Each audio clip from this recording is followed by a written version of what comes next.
Assalamualaikum warahmatullahi wabarakatuh. Selamat pagi, salam sejahtera bagi kita semuanya.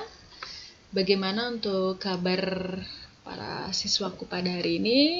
Semoga selalu dalam keadaan sehat. Jangan lupa untuk selalu menerapkan protokol kesehatan dengan baik dan benar ya.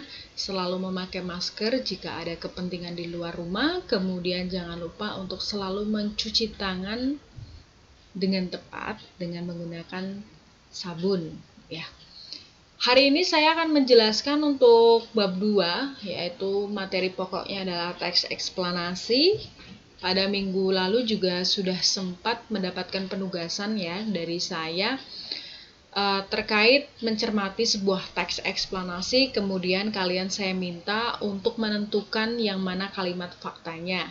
Mungkin beberapa siswa belum saya koreksi ya untuk penugasannya, mohon bersabar karena yang dicek juga banyak sekali. Kalau sudah berkaitan dengan teks, saya harus mencermatinya satu persatu. Kemudian untuk para siswa yang belum mengumpulkan tugas, saya harapkan segera dikumpulkan ya.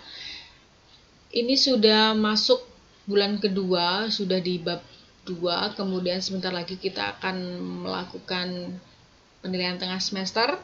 Jadi bagi siswa yang belum memenuhi tugas saya secara keseluruhan, saya tidak akan izinkan mengikuti PTS saya, seperti itu. Otomatis kalian tidak akan bisa mengerjakan ya, karena kalian juga belum mengikuti pembelajaran. Untuk di beberapa kelas, itu masih ada beberapa siswa yang benar-benar belum sama sekali mengerjakan tugas. Jadi saya tunggu untuk tugasnya.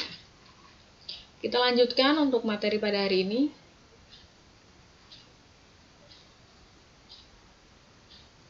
Ya, pada materi teks eksplanasi ini ada 4 komponen yang akan kita pelajari. Yang pertama adalah mengidentifikasi informasi dalam teks eksplanasi, baik secara lisan dan tulisan. Kemudian nanti kita akan mengonstruksi informasi dalam teks eksplanasi. Selanjutnya menganalisis struktur dan kebahasan teks eksplanasi, dan yang terakhir memproduksi teks eksplanasi ya. Tentunya harus memperhatikan struktur dan kaidah kebahasannya. Nanti akan saya jelaskan satu persatu. Kita lanjutkan. Nah, bagaimana cara memahami informasi dalam teks eksplanasi? Ya, begini ya. Jadi di dalam teks eksplanasi itu nanti kita akan fokusin kedua topik, yaitu fenomena sosial dan fenomena alam.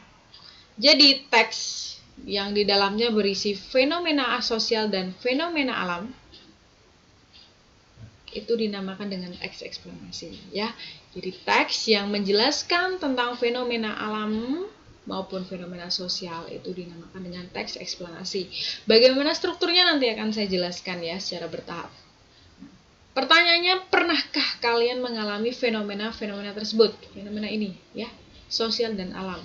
Saya rasa pasti sudah ya, karena kita ini hidup berdampingan dengan alam. Kemudian kita juga hidup secara sosial. Ya, manusia hidupnya itu secara sosial. Dalam artian kita itu membutuhkan satu sama lain ya, antar manusia itu selalu berkaitan, seperti itu. Nanti akan saya berikan contoh mana itu yang termasuk contoh fenomena sosial dan fenomena alam, dan saya akan berikan contoh teks eksplanasinya.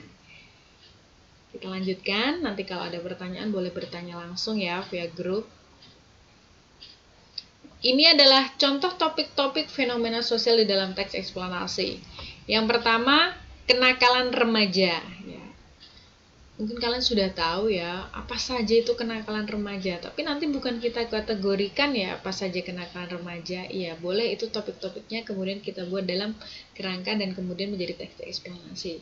Jadi teks eksplanasi yang bertemakan atau bertopik kenakalan remaja itu nanti biasanya akan dijabarkan itu termasuk dalam fenomena sosial. Contohnya apa? Kenakalan remaja sekarang banyak yang misalnya naik motor ugal-ugalan, belum punya SIM. Nah, itu termasuk kenakalan remaja. Seharusnya belum boleh. Kalau belum punya SIM, belum boleh mengendarai sepeda motor. Kemudian, selanjutnya, contoh yang lain adalah mungkin etika sopan santun. Seperti itu. Wah, banyak sekali sekarang remaja yang menggunakan narkoba. Nah, itu tidak baik ya. Itu termasuk kenakalan remaja. Saya harapkan untuk para siswa saya di SMA Negeri 1 Tego tidak seperti itu. Kemudian pengangguran. Nah, ini banyak sekali ya kita lihat pengangguran. Apa itu pengangguran? Berarti orang-orang yang tidak memiliki pekerjaan, tidak berpenghasilan. Itu pengangguran ya. Jadi hanya diam saja, tidak mau bekerja sana sini. Tapi bukan berarti tidak mau bekerja, terkadang sudah berusaha tetapi tidak mendapatkan pekerjaan. Seperti itu. Itu nanti dijabarkan, ada penjabarannya. Kemudian kemiskinan. Nah, ini berkaitan. Dengan adanya pengangguran akan mengakibatkan kemiskinan. Ya, kemiskinan dalam arti adalah ya keterbatasan atau ketidakmampuan mungkin seseorang ya dalam mencukupi kebutuhannya sehari-hari, mencukupi kebutuhan makan dan lain-lain, karena manusia itu kebutuhannya banyak sekali. Nah, ini adalah salah satu faktor yang menjadi tanda kutip lah ya di negara kita ini, karena masih banyak sekali kemiskinan. Jadi dalam artian banyak orang yang tidak mempunyai rumah atau tunawisma, kemudian tidak mempunyai pekerjaan, seperti itu masuk dalam kategori miskin ya. Jadi kemiskinan, tapi bukan miskin yang asal-asalan. Yang penting wah kalau dapat bantuan berarti miskin ya, seharusnya gitu. Kalau dapat bantuan itu berarti miskin, berarti kalau nggak miskin seharusnya tidak dapat bantuan ya. Kita lanjutkan. Fenomena alam. Nah, fenomena alam itu yang terjadi adalah banjir, ada gunung meletus, dan ada tsunami. Jadi teks-teks yang berkaitan dengan banjir, gunung meletus, dan tsunami menjelaskan tentang beberapa hal ini. Ini termasuk ke dalam teks eksplanasi. Nanti kalian bisa cari contohnya ya. Nanti akan saya kasih contoh salah satu seperti itu. Saya rasa kalian sudah pernah ya. Kalian tahu apa itu banjir ya? Tahu lah ya. Kalau hujan itu lebat dalam durasi atau kurun waktu yang lama, itu akan mengakibatkan terjadinya banjir. Tetapi dalam tanda kutip, mungkin tidak ada saluran irigasi, kemudian hutan gundul dan lain-lain. Nah itu. Jadi nanti di dalam teks eksplanasi juga akan ada sebab akibat ya, hubungan sebab akibat. Gunung meletus. Nah, misalnya gunung meletus itu contohnya kita ketahui ya, Gunung Merapi adalah salah satu gunung teraktif di Indonesia, bahkan di dunia ya, yang sering terjadi atau sering meletus ya, kemudian menimbulkan banyak abu vulkanik, korban jiwa dan lain-lain banyak sekali. Kemudian tsunami. Nah, ini yang terjadi di Aceh ya, kita tahu sendiri di Aceh itu terjadi tsunami, kemudian banyak merenggut korban jiwa, kerusakan dan lain-lain. Teks-teks tersebut yang berkaitan dengan topik ini adalah termasuk teks eksplanasi. Tapi masih banyak lagi contoh yang lain ya, saya hanya memberikan 3 contoh saja atau topiknya. Kemudian, nah ini ada kuis ya. Pandemi COVID-19 saat ini termasuk fenomena alam atau sosial. Silakan jawab pada klik laman ini ya, nanti lamannya akan saya bagikan ya. Untuk 2 penjawab tercepat dan tepat akan mendapat pulsa Rp10.000. Nanti langsung saya kirim ya ke nomor provider kalian masing-masing bagi 2 penjawab tercepat dan tepat. Nanti linknya bisa diisi di Google Classroom. Itu akan saya bagikan. Kemudian, nah nih, sudah ya? Ya. Ini hanya untuk penyemangat kalian ya, jadi saya ingin melihat antusias kalian dalam belajar itu seperti apa. Mungkin nominalnya tidak terlalu besar, tapi namanya kompetisi ya, kita lihat nanti siapa yang cepat dan tepat. Kemudian, ya perhatikan video berikutnya, ada video, salah satu video yang saya rekam pada saat saya bertugas mengajar bahasa Indonesia di Hanoi, Vietnam ya. Ini sebuah video tentang kemacetan. Nah, ini adalah salah satu gambaran fenomena sosial yang terjadi di Hanoi ya. Sebenarnya di Indonesia juga banyak. Kebetulan saya punya video ini, saya akan tampilkan kepada kalian buat pengetahuan juga ya. Nah, saya putar baru nanti saya jelaskan.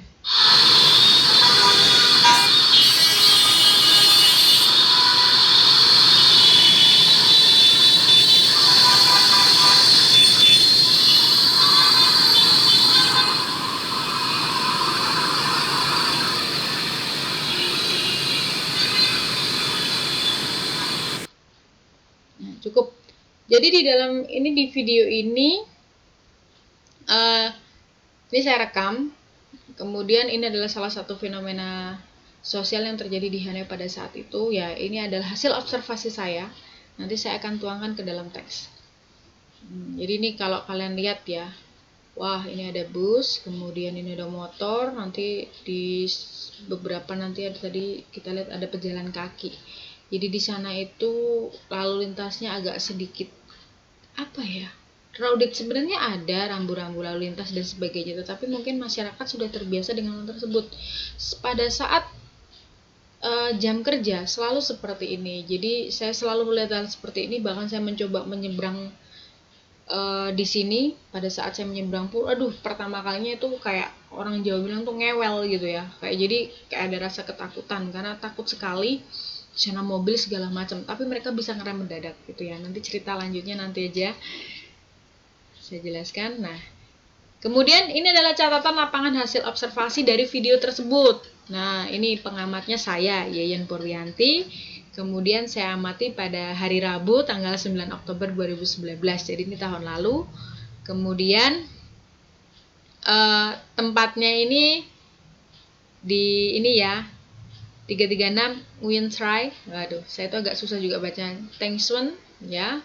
Hanoi, Vietnam. Nah, jadi ini ada di Jalan Thanh Xuân ya. Topiknya adalah kemacetan. Ini termasuk fenomena sosial. Deskripsinya adalah terjadi kemacetan di Jalan Thanh Xuân, tepatnya di depan University Social Science and Humanities, Vietnam National University. Ya, kondisi lalu lintas di Jalan Thanh Xuân dikenal sebagai salah satu daerah yang selalu mengalami kemacetan hampir dalam waktu 24 jam di kota Hanoi. Sebagai ibu kota negara Vietnam, kota Hanoi merupakan kota padat penduduk dan juga memiliki masalah kemacetan yang luar biasa. Hampir di seluruh sisi kota Hanoi terjadi kemacetan yang sangat padat, terutama pada saat jam kerja. Nah, seperti ini ya. Jadi nanti saya harap kalian harus membuat catatan lapangan hasil observasi seperti ini, tapi yang sederhana saja, tidak perlu rumit-rumit. Nah, ini diperhatikan. Ini CLHO-nya atau catatan lapangan hasil observasinya. Kemudian, nah ini tugas individunya, observasi ya. Lakukan observasi sederhana di sekitar rumah Anda, observasi fenomena alam atau sosial. Boleh pilih salah satu saja yang sedang terjadi di sekelilingmu. Kemudian buatlah catatan lapangan hasil observasinya. Observasi hanya dibatasi di lingkungan RT Anda saja dan tetap gunakan protokol kesehatan yang benar. Jadi boleh dideskripsikan singkat seperti tadi atau dijabarkan lebih luas lagi juga boleh sekali, tapi minimal seperti contoh yang saya berikan ya. Nanti untuk penugasannya seperti biasa dikirim ke linknya Google Classroom ya, karena nanti ada sangat terbatas sekali. Kalian tidak perlu menggunakan video. Kalau yang mau pakai video silahkan, tapi kalau yang terbatas silahkan hanya di foto saja, itu tidak masalah, yang penting sudah mewakili, jadi tidak harus video. Kalaupun video durasinya tidak usah terlalu panjang, jadi untuk menghemat kuota kalian ya. Tugas ini nanti akan saya kasih batas waktu 1 minggu ya, jadi sebelum hari Senin depan atau pada hari Minggu nanti kalian saya harapkan sudah mengumpulkan semua. Jadi nanti Senin depan kalau ada penugasan baru atau materi baru, kalian sudah tidak ada ganjalan untuk tugas-tugas lagi seperti itu ya. Saya rasa cukup ya seperti itu. Jadi kalian boleh, fenomena alam banyak sekali, fenomena sosial banyak sekali ya. Kalau ada pertanyaan silahkan tanyakan di grup ya, tidak perlu japri.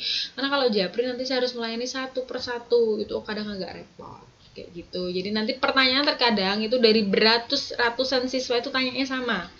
Jadi kalau kalian tanyanya satu, mungkin itu sudah mewakili teman kalian. Seperti itu ya. Nah, mungkin saya akan, nah ini kasih contoh lagi seperti ini, bisa diamati. Nah, ini untuk apa ya? Formatnya disamakan, disesuaikan, ditulis saja di buku kalian, kemudian difoto ya. Kalaupun yang mungkin punya laptop atau mau ditulis di Word juga boleh ya. Kemudian setelah difoto, boleh foto langsung dikirim. Kemudian formatnya kalau mau yang pakai PDF juga boleh, kalau Word boleh. Tolong kalau sebelum mengirim dicek dulu ya format apa itu, teksnya sudah ada atau belum, seperti itu. Demikian dari saya. Demikian ya untuk pada hari ini. Jadi saya harapkan kalian dapat mengerjakan tugasnya dengan baik secepatnya. Nanti kalau ada pertanyaan bisa tanya di grup. Tapi saya rasa saya harapkan sudah cukup jelas untuk pada hari ini. Demikian dari saya. Wassalamualaikum warahmatullahi wabarakatuh.